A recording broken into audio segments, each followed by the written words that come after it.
वालेकुम, कैसे हैं आप सब। मैं उम्मीद करती हूँ आप सब खैरियत से होंगे। अल्हम्दुलिल्लाह मैं भी ठीक हूँ। 6 गुनहगार औरतों को पढ़ते टाइम हमने 5वें गुनहगार औरत के बारे में पढ़ा था कि उसका चेहरा खंजीर की तरह था, बाकी जिस्म उसका गधे की तरह था और उसके जिस्म के साथ सांप और बिच्छू लिपटे हुए थे और उस पर इस अज़ाब का सबब था चुगली। आप जानते हैं कि आज हमारे माशरे में बहुत सारे मर्द औरत इस गुनाह का शिकार हैं। आज हम बात करेंगे ग़ीबत और चुगली में फ़र्क के बारे में। एक गुनाह है ग़ीबत, एक गुनाह है चुगली। दोनों से बचना बहुत अहम है, लेकिन इन दोनों में एक छोटा सा फ़र्क है। अगर हम ग़ीबत की बात करें तो ग़ीबत इस बात को कहते हैं कि हम किसी की पीठ पीछे बैठकर उसकी बुराई करें, इस तरह से उसकी बुराई करें कि अगर वो शख्स सुन ले तो वो नापसंद करे उस बात को। इसे हम कहेंगे ग़ीबत। फॉर एग्ज़ाम्पल, आप किसी शख्स में कोई ऐब देखें तो आप किसी और शख्स से जाकर कहें कि फ़लाँ शख्स में ये ऐब है, इसी का नाम है ग़ीबत। अल्लाह पाक हम सबको ग़ीबत करने से बचाए। दूसरा गुनाह है चुगली।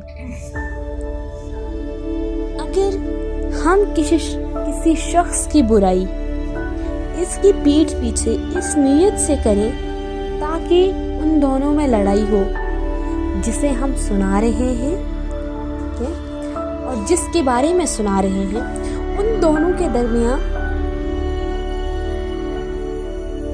बदगुमानी ना इत्फाकी पैदा हो, इसलिए सुना रहे हैं, तो इसका नाम है चुगली। चुगली जो है वो ग़ीबत से बड़ा गुनाह है, क्योंकि ग़ीबत में सिर्फ मकसद होता है कि किसी की बुराई करना, लेकिन चुगली में किसी की बुराई के अलावा ये मकसद भी होता है कि उन दोनों के दरमियान लड़ाई हो और उन दोनों के दरमियान मोहब्बत का ताल्लुक़ ख़त्म हो जाए। फॉर एग्ज़ाम्पल, सास ने बहू की बातें ससुर के सामने या शौहर के सामने लगाई।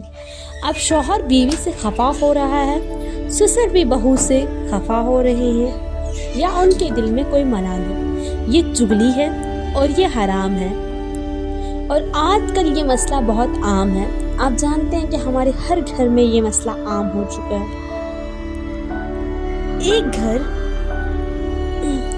एक घराना जो कि सास, बहू, ससुर, शौहर 4 अफराद पर मुश्तमिल है, लेकिन चारों में एक दूसरे के खिलाफ जहर भरा हुआ है या चारों एक दूसरे से कटे हुए हैं, इसलिए क्योंकि चारों इस चुगली की मुसीबत में मुब्तला हैं और हर एक दूसरे की चुगली और बदगुमानी में लगा हुआ है। इसी की वजह से घरों का निज़ाम धर्म भरम हो गया है, घरों का सुकून गारक हो गया है और आखिरत में भी चुगली के लिए बड़ा अज़ाब है और वबाल है। अल्लाह पाक हम सबको चुगली से बचाए। अल्लाह पाक हम सबको नेक रास्ते पे चलने की तौफीक अता फरमाए। अल्लाह पाक हम सबको कहने सुनने से ज़्यादा अमल करने की तौफीक अता फरमाए। मैं उम्मीद करती हूँ कि आपको मेरी ये वीडियो पसंद आई होगी। मिलते हैं अगली वीडियो में, तब तक के लिए अपना बहुत सारा ख्याल रखिए। अस्सलामु अलैकुम व रहमतुल्लाहि व बरकातुहू।